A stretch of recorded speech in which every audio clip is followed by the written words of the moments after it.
The Valari observation ship Quiet Watcher floated in the darkness between worlds. It had been hiding near Jupiter for 3 long cycles, watching and waiting. The Valari were a peaceful species. They did not fight wars. They did not build weapons. They simply watched other races from a distance and gathered information. This was their purpose, and they were very good at it. Commander Thelen stood on the bridge of his ship. He was old by Valari standards, with gray skin that had lost its shine many years ago. His 4 eyes moved slowly across the view screens, looking at nothing in particular. This mission had been quiet. The Sol system seemed empty, except for radio signals coming from the 3rd planet. The humans, as they called themselves, had not yet developed faster-than-light travel. They were not a threat to anyone, or so the Valari believed. Lieutenant Morath was the first to see it. His station began to beep softly, and his thin fingers moved across the controls. A ship had appeared from behind Jupiter's massive form. It was moving slowly, carefully, like a hunter walking through tall grass. "Commander," Morath said, "we have contact. One vessel. It appears to be human in origin." Thelen walked closer to the screen. The ship was long and gray, shaped like a blade.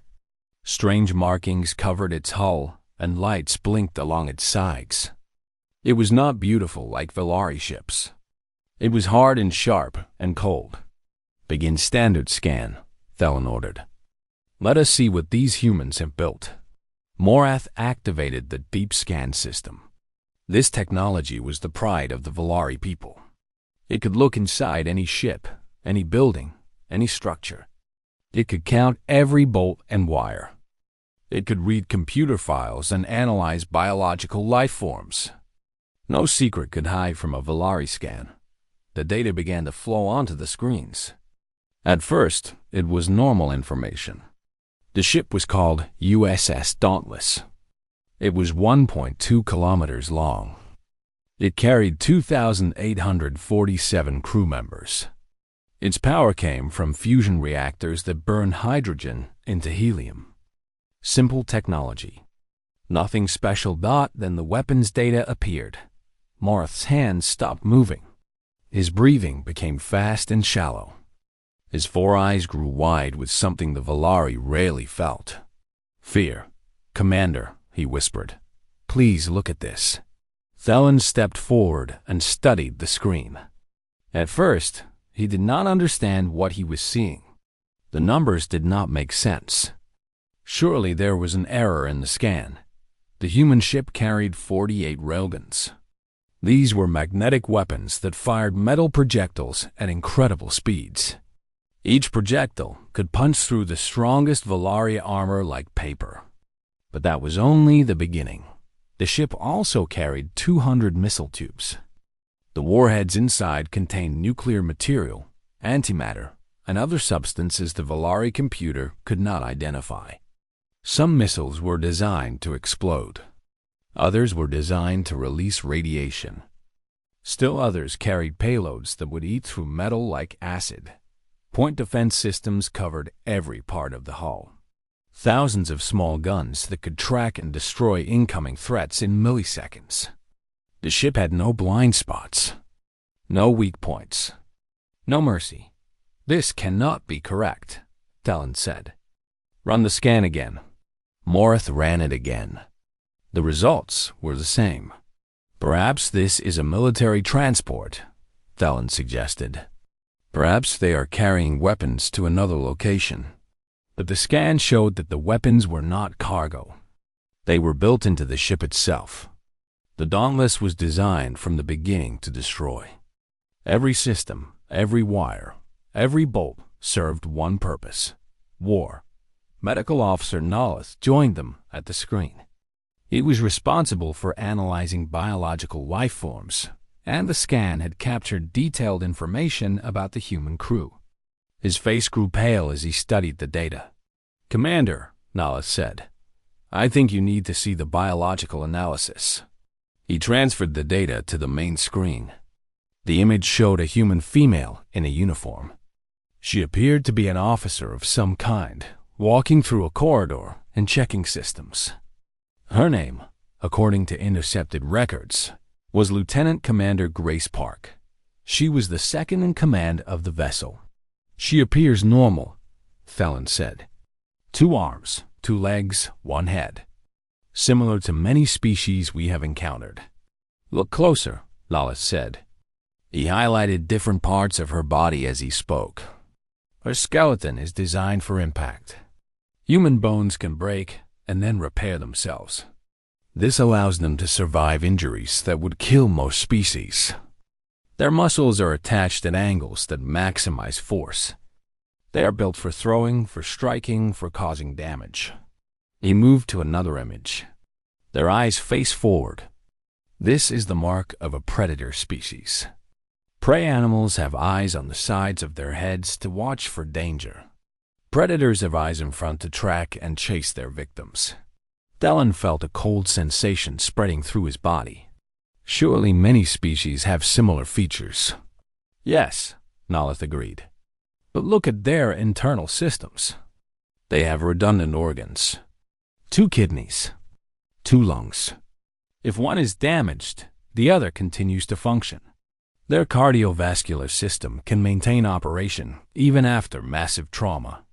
And this," he pointed to a complex chemical diagram, "is the most troubling thing of all." "What is it?" "When humans are threatened, their bodies release chemical compounds into their blood. Adrenaline, cortisol. These chemicals make them stronger, faster, and more resistant to pain. They can ignore injuries that would cause other species to collapse. In times of danger, humans become more dangerous." The bridge was silent. Every officer had stopped working. They all stared at the screens showing the human ship and its deadly crew. "Commander." Thelen turned to look at the Dauntless through the main viewport. It floated peacefully in the darkness, lights blinking softly. It did not look threatening. It looked almost beautiful in its own harsh way. But now he knew what it truly was. The humans had not built a ship. They had built a killing machine crewed by biological weapons. Every human on that vessel was a predator wearing clothes and following orders.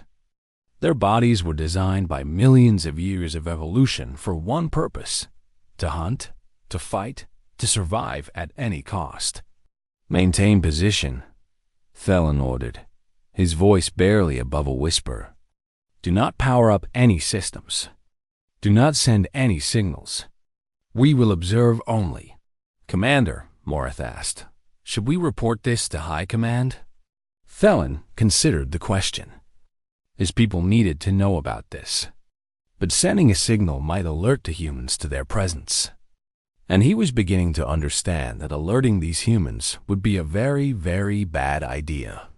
"Not yet," he decided. "First, we learn everything we can. Then we warn our people about what is coming." He did not know that the scan was still running, still pulling data from the human vessel. And the worst discoveries were still to come. The scan continued its work throughout the night cycle. Data flowed into the quiet watcher like water from a broken pipe. And every new piece of information made the Valari crew more afraid. Commander Thelen had not slept. He could not sleep. Every time he closed his eyes, he saw the weapons data burned into his memory. 48 railguns, 200 missile tubes, point defense systems with no blind spots. And that was just one ship. One single ship from a species that had not even discovered faster than light travel yet. What would happen when they did? Medical Officer Nolith had taken over the biological analysis station. He was the best scientist on the ship, and he had spent the entire night studying the human crew. Now his hands were shaking as he prepared his report. "I have completed the full biological survey," Nolith announced. His voice was tired and scared. "The results are worse than we thought." Thelen walked to his station. Other officers gathered around, unable to stay away. They needed to know. They needed to understand what kind of creatures lived on that ship. "Begin with the basics," Thelen ordered. Nalith nodded and brought up a diagram of the human body.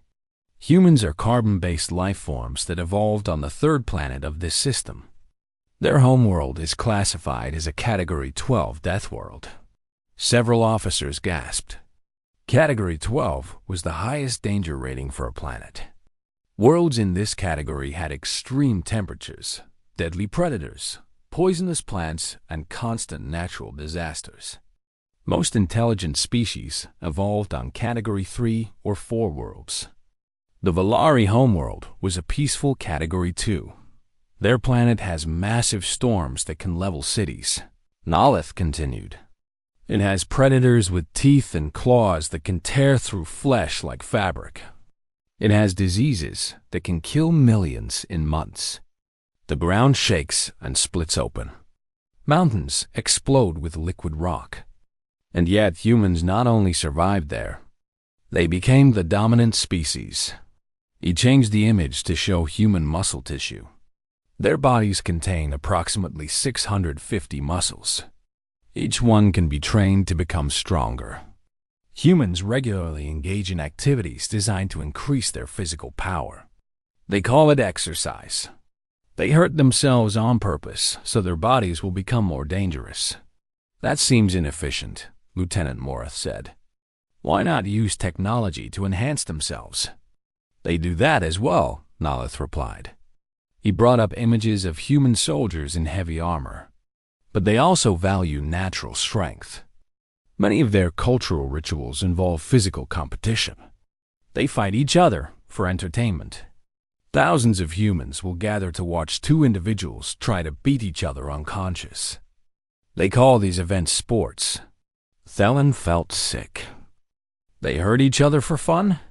Yes, Commander. And the participants are often celebrated as heroes. The best fighters become wealthy and famous. Human children grow up wanting to be like them. The screen changed again to show the inside of a human skull. Their brains are perhaps the most frightening part. Human intelligence is comparable to our own, but their thought patterns are very different. They possess an ability called creativity, which allows them to solve problems in unexpected ways. They can adapt to almost any situation. Nalith paused. His next words were careful and slow. They also have something called imagination. This means they can think about things that do not exist. They can picture events that have not happened. They use this ability to plan attacks, to predict enemy movements, and to develop new weapons. Every human is capable of imagining countless ways to kill. The bridge fell silent again. Outside the viewport, the Dauntless continued its slow patrol, unaware that it was being watched. On that ship, Chief Engineer Brian Lee was performing his morning inspection of the reactor systems. The Valari scan captured every detail. His hands moved with easy confidence across the controls. His eyes checked readings without concern. He was maintaining a contained fusion reaction, a small star burning, inside a metal shell, and he treated it like a routine task. The scan revealed his personal history. Brian Lee had been working with dangerous technology since he was 18 years old. He had survived 3 reactor emergencies and 2 combat situations. Each time, he had kept working while death waited nearby. His heart rate had remained steady. His hands had not shaken. How do they stay calm? Morith asked. How do they work with such dangerous equipment without fear? They are not without fear, Nalith explained. But they have learned to control it. Human society trains its members to function under extreme stress. They call it discipline. A human can be terrified and still perform complex tasks. Terror does not stop them. It makes them focus harder. Thelen closed his eyes. What else have you learned? Their society is built on competition. Humans constantly fight for resources, status, and power. Even their economy is based on struggle. The strong rise and the weak fall. This applies to individuals, companies, and entire nations. They have been competing against each other for thousands of years. Competing how? Nalath's voice dropped lower. In every way possible. Through trade. Through politics. Through war. Their history is an endless cycle of conflict. They build alliances and then betray them. They sign peace treaties and then break them. They have developed rules for warfare, and then they ignore those rules when it suits them. He brought up one final image. It showed a human female sitting in what appeared to be a medical office. According to the intercepted records, her name was Dr. Rachel Shin, and she was the ship's counselor. Her job was to help crew members deal with emotional problems. This is perhaps the strangest discovery, Nalath said. Despite their violent nature, humans also possess deep emotional capacity. They form strong bonds with each other. They feel love, compassion, and grief. They create art and music that expresses these feelings. They can kill hundreds of enemies in battle and then weep over a single fallen friend. That seems contradictory, Thalen observed. It is contradictory. But that contradiction is what makes them so dangerous. A species that kills without emotion can be understood. We can predict their actions and negotiate with them. But humans kill while feeling. They can love someone and still end their life, if necessary.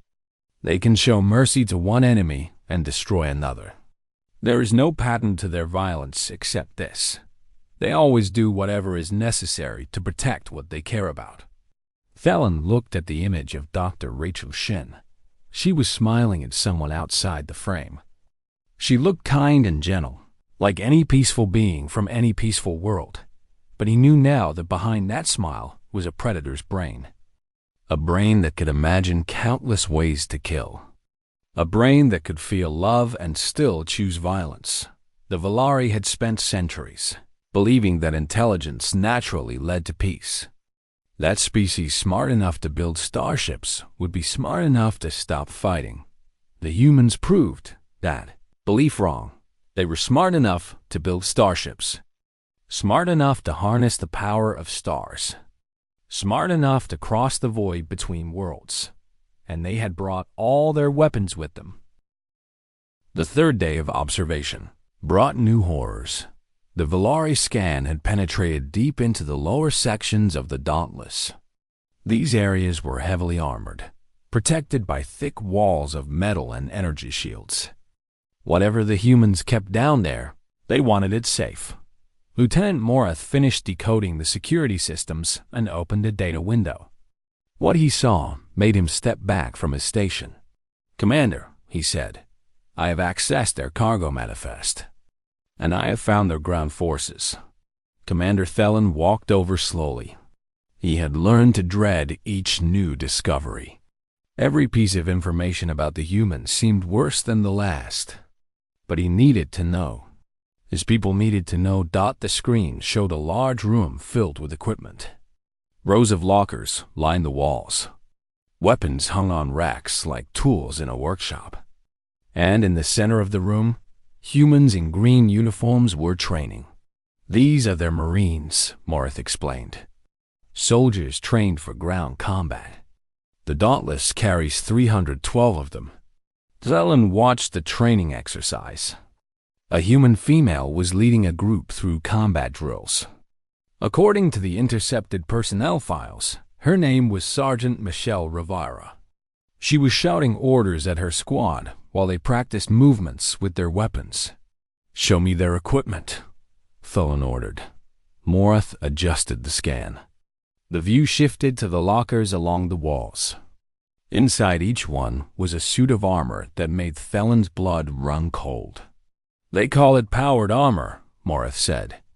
"Each suit enhances the wearer's strength by a factor of 10.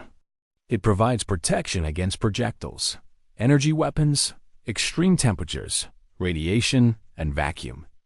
A single human wearing this armor could fight through an entire Valari security force." The scan revealed more details. The armor had built-in weapons, communication systems, medical dispensers, and life support.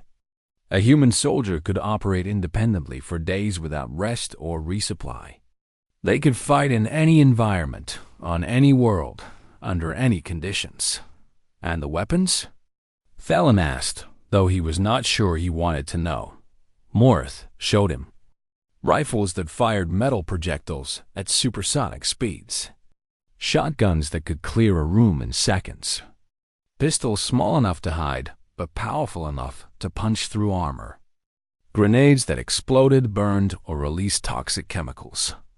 Mines that waited patiently for victims.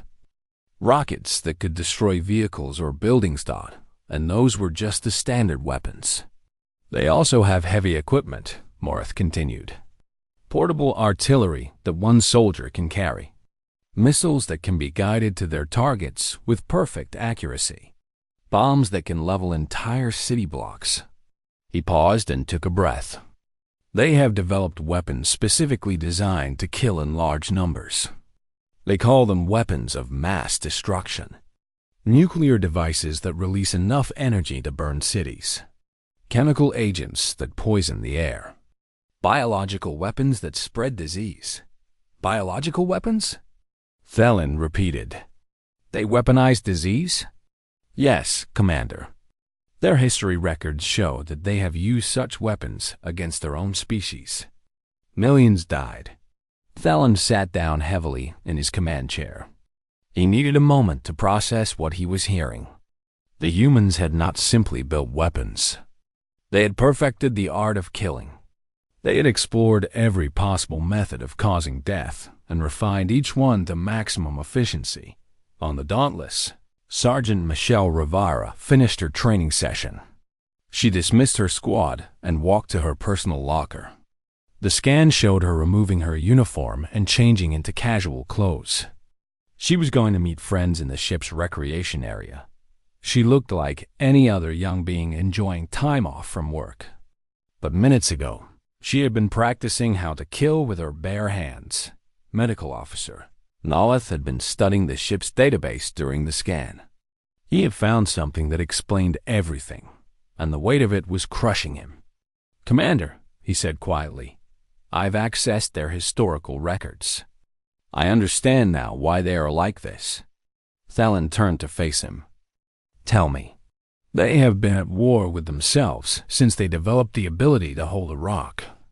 Their earliest ancestors fought with stones and sticks. As their technology grew, so did their weapons. Spears, swords, bows, guns, bombs. Each new invention was first used to kill other humans." Naleth brought up a timeline on the screen. It showed thousands of years of conflict, war after war after war, with only brief periods of peace between them. In their most recent major conflict, which they call World War II, 50 million humans died in 6 years. 50 million. They killed each other with bullets, bombs, fire, and starvation. They built camps specifically designed to murder people.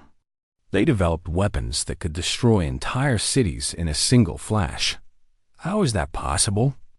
Morith asked. How can any species survive killing so many of its own members? Because they breed quickly, Naleth replied. A human female can produce a new offspring every year if necessary. Their population replaces losses faster than the deaths occur. They have actually grown stronger through conflict. Each war eliminates the weak and rewards the strong. Evolution through violence. The historical database contained records from a human named Dr. James Yoon. He served as the ship's historian and cultural advisor. His personal files included detailed analysis of human warfare through the ages. One passage stood out. War is the engine of human progress. Every major technological advancement in our history has come from military necessity.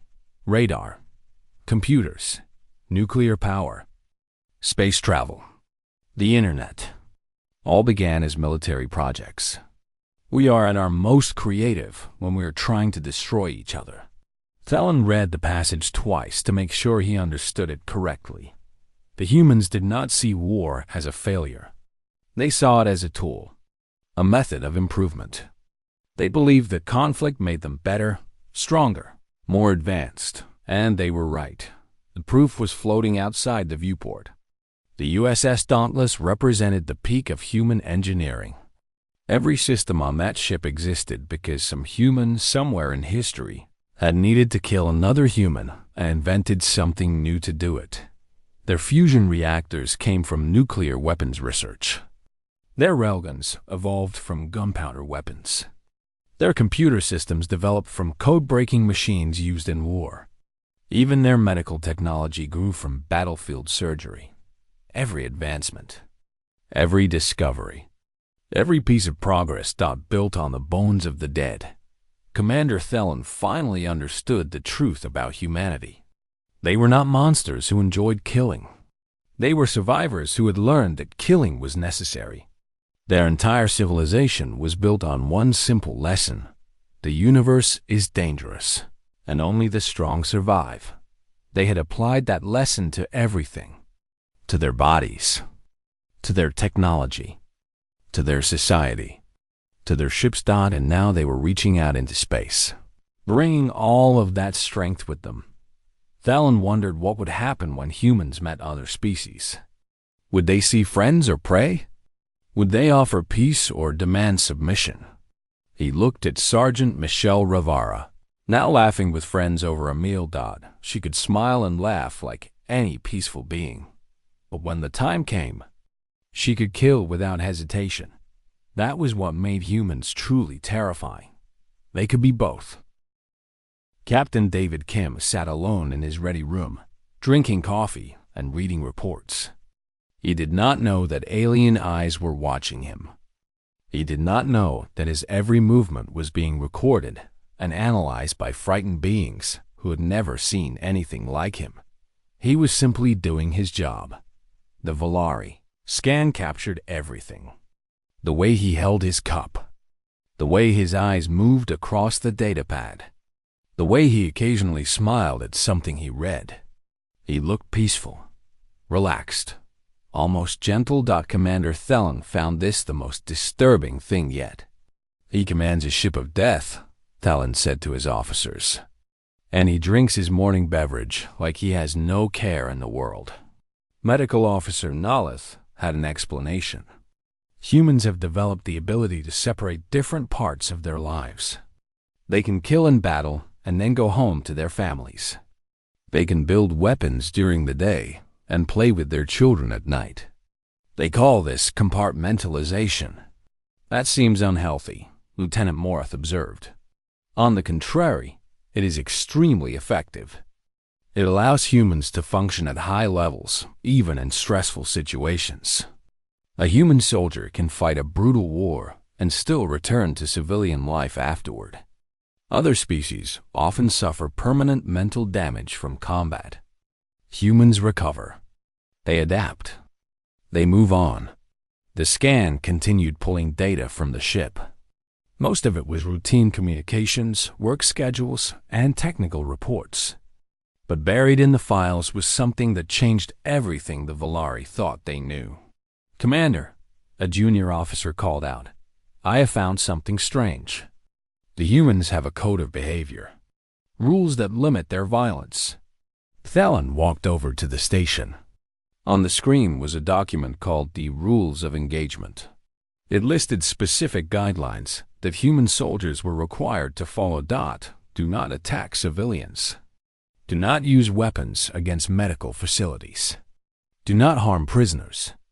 Do not use certain types of weapons in certain situations. Do not cause unnecessary suffering. They limit themselves? Morth asked in disbelief. They have the power to destroy everything, and they choose not to? Nalith nodded slowly. This is consistent with what I have learned about human psychology. They have developed complex moral systems over thousands of years. They believe that some actions are right and others are wrong, regardless of the outcome. But they have committed terrible acts, Thelen protested. The records show genocide, torture, weapons of mass destruction used against civilian populations. Yes, and each of those acts haunts them still. Human culture is filled with guilt over past violence. They build monuments to their victims. They teach their children about past mistakes. They constantly debate what is acceptable and what crosses the line. The scan revealed more evidence of this strange duality.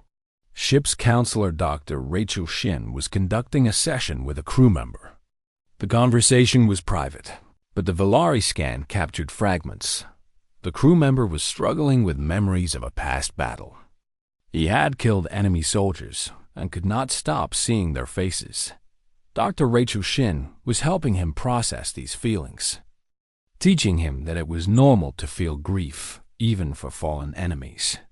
They mourn the beings they kill, Thelen said softly. They feel sorrow for ending lives. Yes, Commander.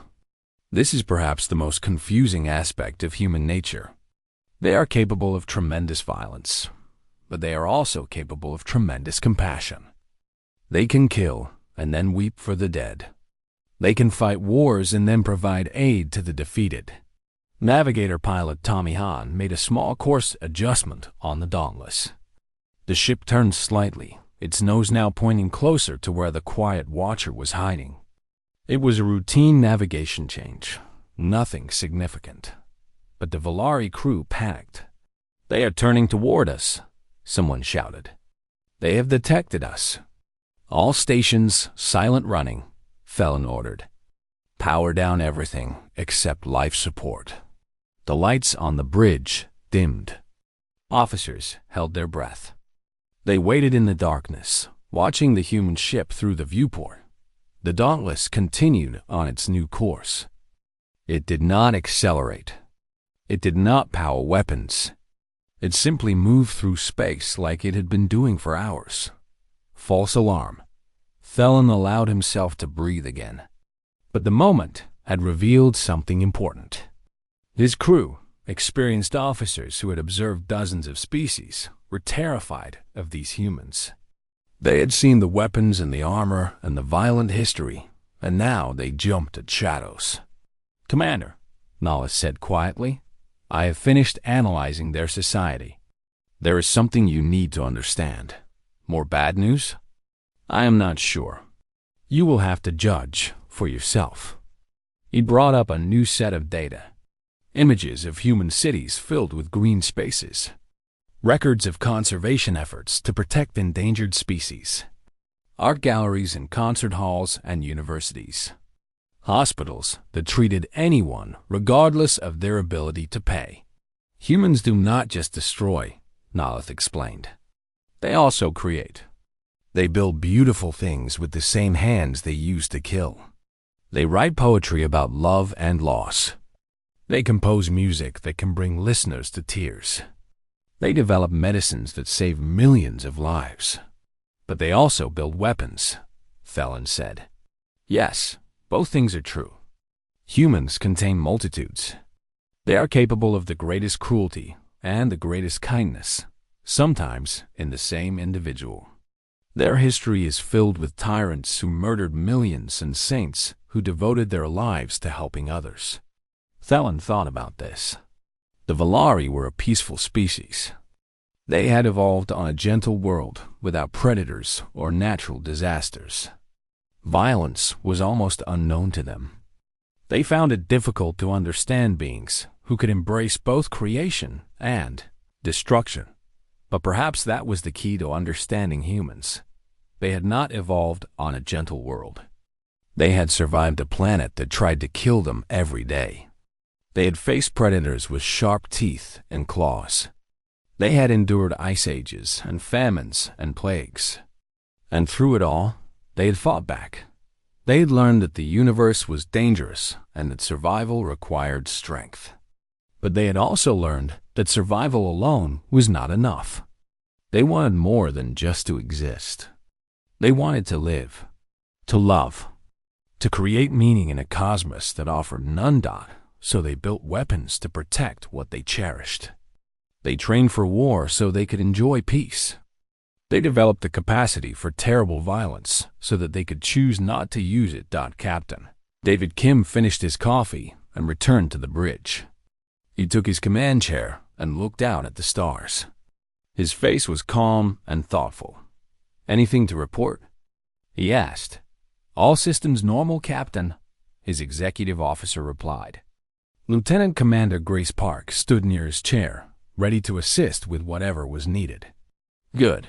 Maintain course and speed. Let me know if anything changes."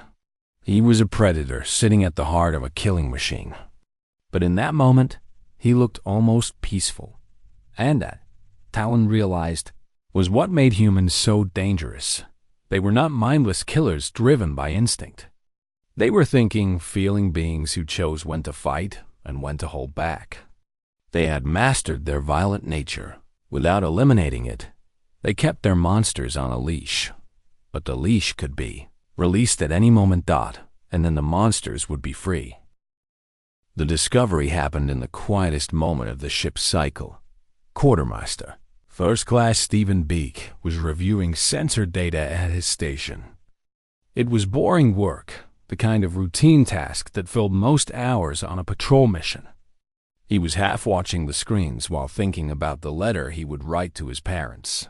When he got home, then he saw it. A tiny flicker on the display.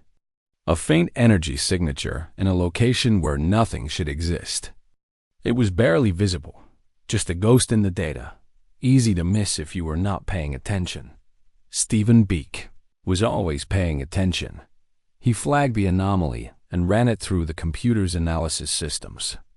The results came back uncertain. It could be natural radiation. It could be sensor noise. Or it could be something else entirely. He forwarded the data to his superior officer, Weapons. Officer Daniel Cho was experienced enough to know what he was looking at. He had served on 12 different ships in his career. He had fought in 3 major engagements and countless smaller actions. He knew the difference between sensor ghosts and real contacts. This was a real contact. "Captain to the bridge," he announced calmly. "We have a potential contact." Captain David Kim arrived within minutes. He took his position in the command chair and studied the data that Weapons Officer Cho presented. His face remained neutral as he processed the information. "Analysis?" he asked. "Unknown vessel, approximately 40,000 kilometers from our position. They are running dark, minimal power output. But our sensors caught a brief emission during what appears to be a scan cycle." "They were scanning us?" "Almost certainly, Captain. The emission pattern is consistent with deep scan technology. Very advanced. Whoever they are, they have been watching us for some time." Captain Kim considered this. Beside him, Executive Officer Grace Park had already begun preparing the crew for possible action. Quiet orders went out across the ship. Personnel moved to battle stations without alarms or announcements. The Dauntless began to wake up.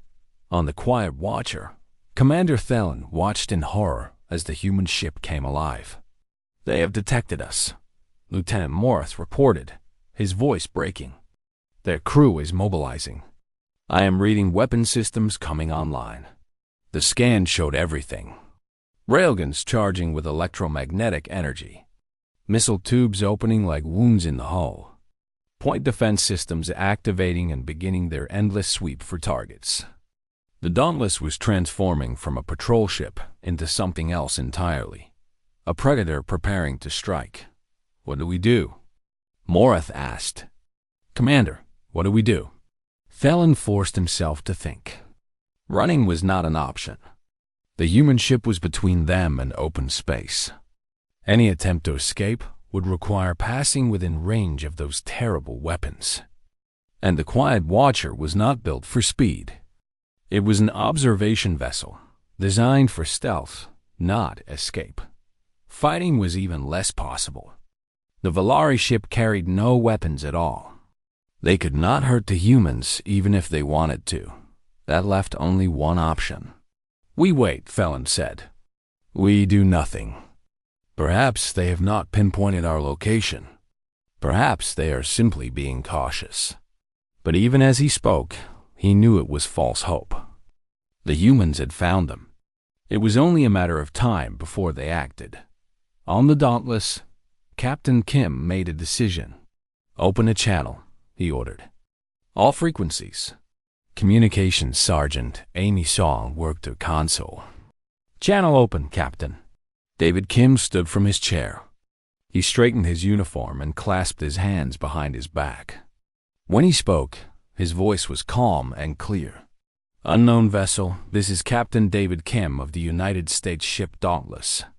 We have detected your presence in this area. Please respond and identify yourselves." He paused, then added, "We mean you no harm." The message traveled through space at the speed of light. It reached the quiet watcher in a fraction of a second. Every Valari on the bridge heard it through their translators. "We mean you no harm, Commander." Thelen stared at the screen showing Captain Kim, the human predator, commander of a ship bristling with weapons, surrounded by soldiers trained for violence, had reached out with words of peace. "He's lying," Morith whispered. "It must be a trick." "Perhaps," Thelen replied. But he was not certain. He thought about everything he had learned over the past days. The weapons and the armor. The violent history and the biological advantages. The capacity for destruction that exceeded anything the Valari had ever imagined. But he also remembered the other things. The rules that limited violence. The guilt over past atrocities. The art and music and poetry. The way humans could feel sorrow for enemies they had killed. Captain Kim was still waiting for a response. His ship was ready to fight, but he had not fired. He had offered words instead of weapons. Maybe that meant something. Maybe it meant everything. "Open a channel," Thelen ordered. His crew looked at him in shock. Morith stepped forward. "Commander, if we reveal ourselves, they might destroy us. We have seen what they are capable of." "Yes, we have. We have seen everything. Their strength and their weakness. Their violence and their restraint. And now we will see which side they show to strangers." He moved to the center of the bridge. The communications officer activated the transmission system. "Human vessel Dauntless. This is Commander Thelen of the Valari observation ship Quiet Watcher. We are a peaceful species conducting routine reconnaissance of this system. We apologize for observing you without permission. We meant no offense." He paused, then added his own words. "We also mean you no harm." The message crossed the void between ships. On the Dauntless, the bridge crew received it with professional calm. Captain Kim listened carefully, then nodded slowly. "Stand down from battle stations," he ordered. "Maintain alert status but power down primary weapons." "Captain?" Weapons Officer Daniel Cho questioned. "They said they are peaceful. Let us give them a chance to prove it." He turned to his communications officer. "Sergeant Song, respond to their hail. Extend formal greetings and request a diplomatic exchange." He sat back in his chair and allowed himself a small smile. "It seems we are not alone out here after all." On the Quiet Watcher, the Valari crew watched as the human ship's weapons powered down. The railguns stopped charging. The missile tubes closed. The killing machine became a ship once more. Commander Thelen felt something he had not felt in days. Hope that the humans had shown their true nature, not the violence of their history or the lethality of their weapons, but the choice that made them unique in all the galaxy. They could destroy anything, but they chose not to. They had mastered their monsters and kept them chained, not because they were weak, but because they were strong enough to show restraint. That was the lesson Thelen would bring back to his people. The truth about humanity that the galaxy needed to understand. Humans were not monsters. They were something far more complex. They were a species that had learned to fight so well that they could afford to choose peace. They had become so dangerous that nothing could threaten them, and so they extended kindness to those who could not fight back. This was the gift of the apex predator, the luxury of mercy, Commander Thelon looked at Captain Kim's face on the screen. The human was waiting patiently for a response, his expression open and friendly. "Send our acceptance," Thelon ordered. "Tell them we would be honored to begin diplomatic relations." The future of the galaxy was about to change. And it would change not because humans conquered or destroyed, but because they chose a different path. They chose to reach out their hand instead of their weapons. And that, more than anything else, was what made humanity truly extraordinary. Not that they could destroy everything, but that they could destroy everything, and chose not to.